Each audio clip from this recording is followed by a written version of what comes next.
Hey everyone, and welcome to lesson 1.4, where we are factoring quadratics to find solutions.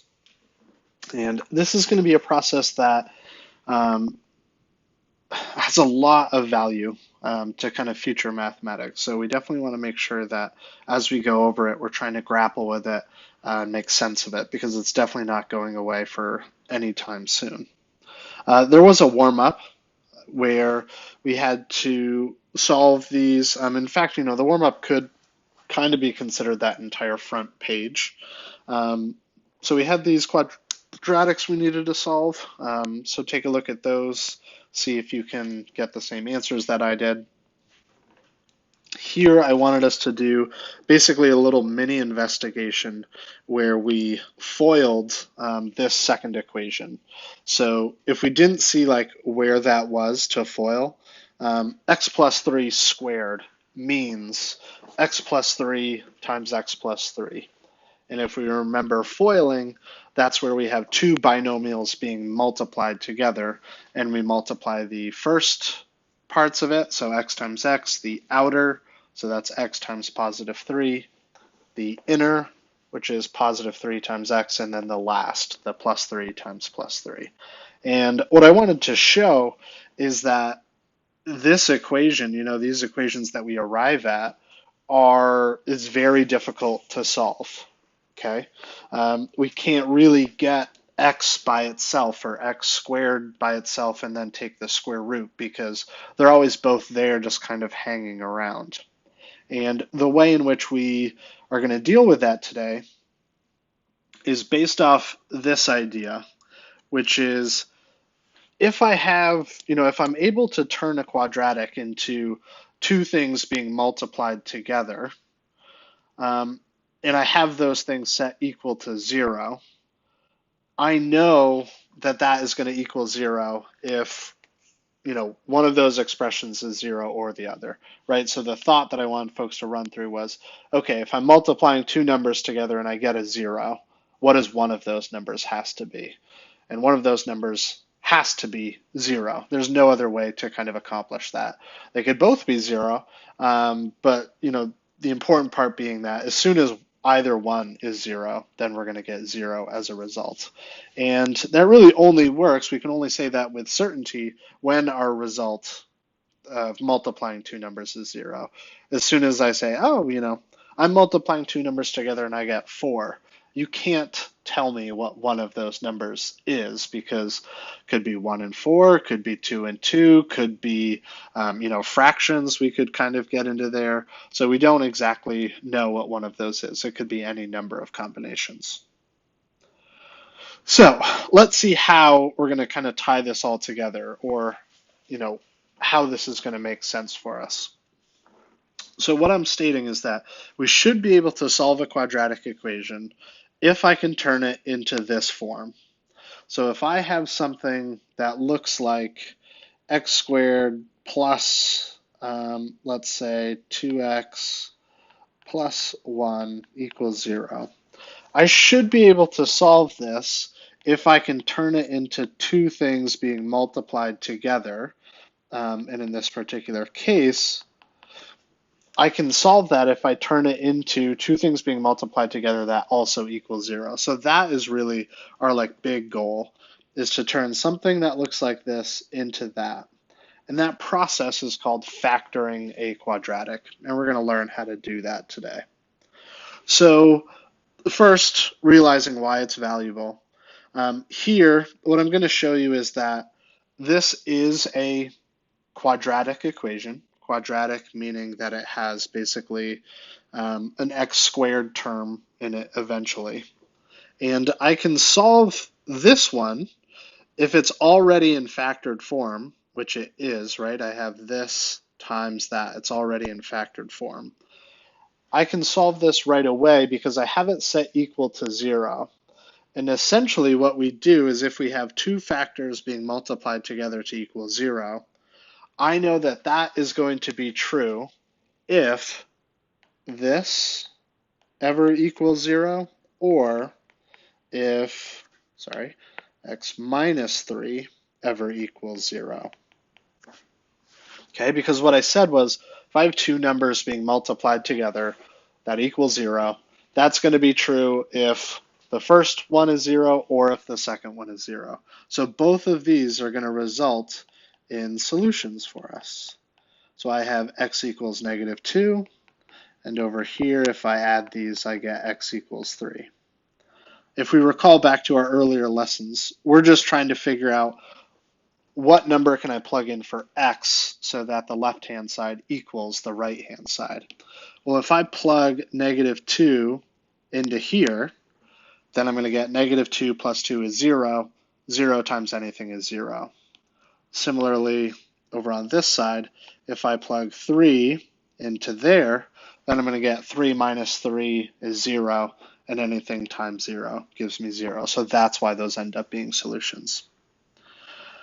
What I wanted us to do here is to FOIL.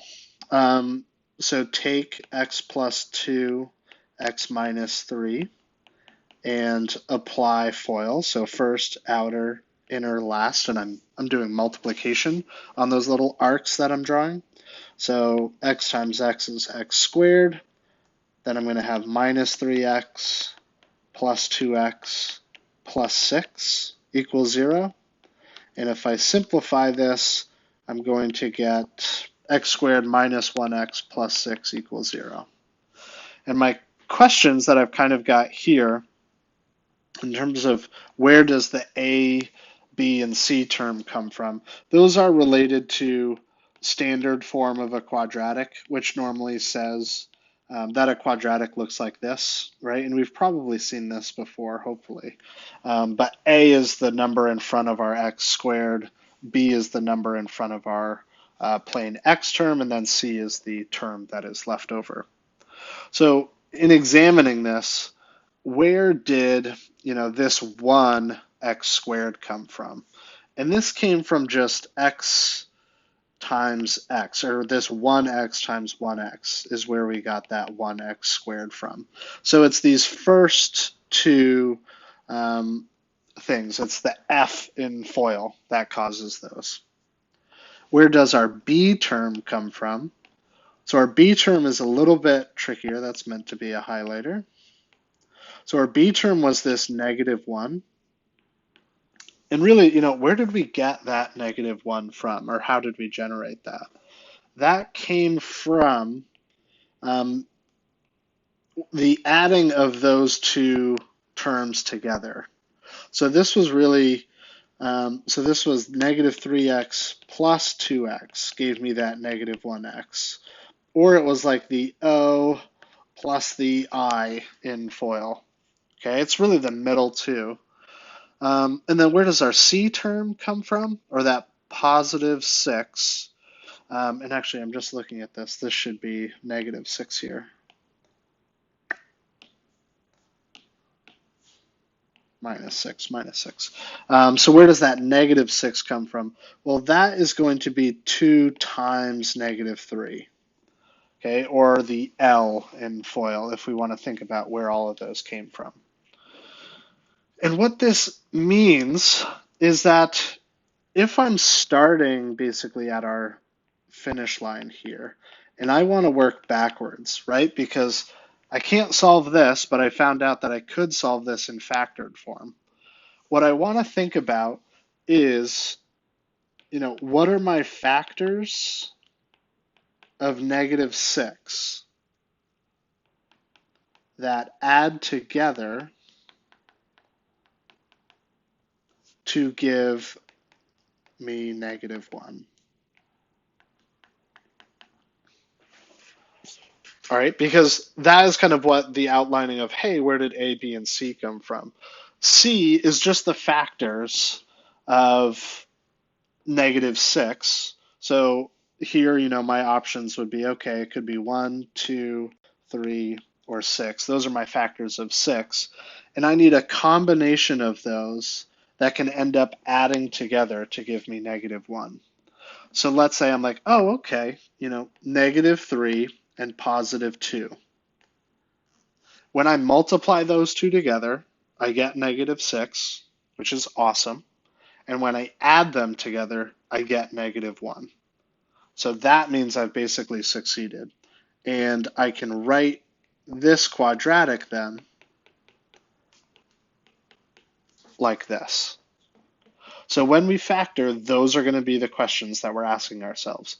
What multiplies together to give us that last term, but add together to give us that middle term? And again, what was our benefit for doing this? Well, if I have something in factored form, I can just set both expressions equal to 0 and solve from there, and then I have solved my quadratic. So let's do some additional examples. So let's see, I think I've got, okay, good. So these ones are already factored for us.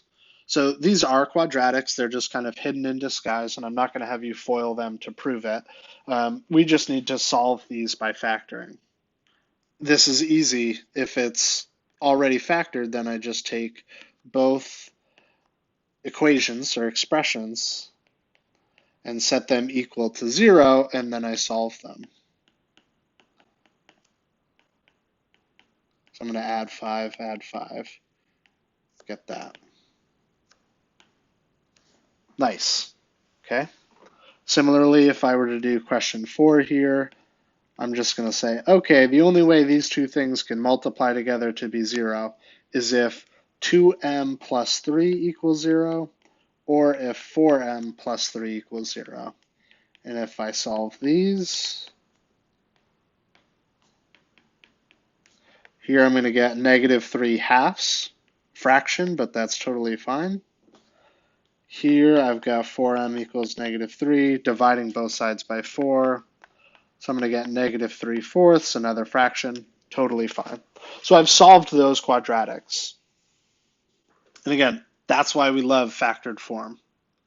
If I don't have something in factored form, I want to make it look like that so I can solve it a little bit easier. And we'll notice that really step 1 of this, we only start factoring if our quadratic is set equal to 0.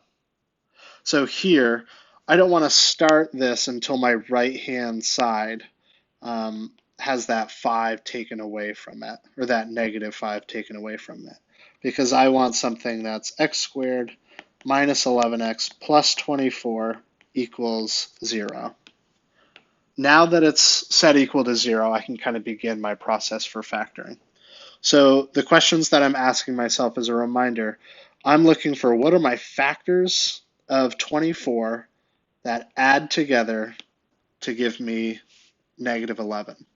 And some people will do a little chart like this. So I've got 1 and 24, 2 and 12, 3 and 8, 4 and 6. Those are my factors of 24.